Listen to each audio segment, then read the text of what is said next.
In campaign 2020, a Tulare City Council race is getting personal after a sitting council member not only admitted to removing his opponent's sign, but also bringing family into the mix. CBS 47's Dennis Valera joins us live at the Tulare City Hall. Dennis, this is tied to a minor sex decoy sting recently in Tulare County. Yes, Ken. Steve Harrell, who is running against incumbent Carlton Jones, is the father of Chris Harrell. Now, Chris recently resigned as the city's Public Utilities Board Chair because he was arrested in an investigation targeting online predators. Now, Steve says his son's allegations have nothing to do with the campaign and shouldn't have even been brought up. As of Wednesday, both Carlton Jones and Steve Harrell's campaign signs are standing at Tulare's Page truck stop.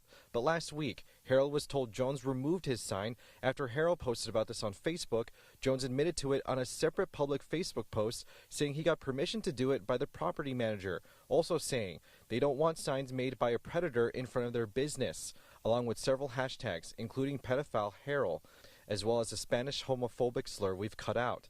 It's all in reference to Harrell's son, Chris, arrested and charged with 2 counts of felony sexual offenses with a minor. I was a cop for 30 plus years. So things you say about me just kind of roll off my back. I don't pay attention to them. Affecting my family is something else. Harrell says that shouldn't have come up when this was about campaign signs. Now, his pending criminal case is something totally separate than my campaign for city council. It has no bearing on it whatsoever. In other comments in the same public Facebook post, Harrell snaps back at Jones, even saying his son allegedly thought he was in contact with a 19-year-old during the sting, despite the charges he's facing. Jones took issue with that, telling me in a texted statement, "I don't hold Steve responsible for what his son did. However, Steve is responsible for how he's handling the situation. Calling everyone liars except his son is not a good look."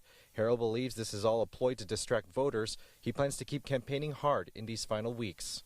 My concentration is on running for a position on the city council. Now, manager and clerk at Page Truck Stop say that anyone is allowed to put their campaign signs there. Now, Steve Harrell says he does not plan to file a police report on this. Now, if you want to see the entire statement that Carlton Jones texted me earlier, you can find it with this story online at yourcentralvalley.com. Live here at Tulare City Hall, Dennis Valera, CBS 47 Eyewitness News.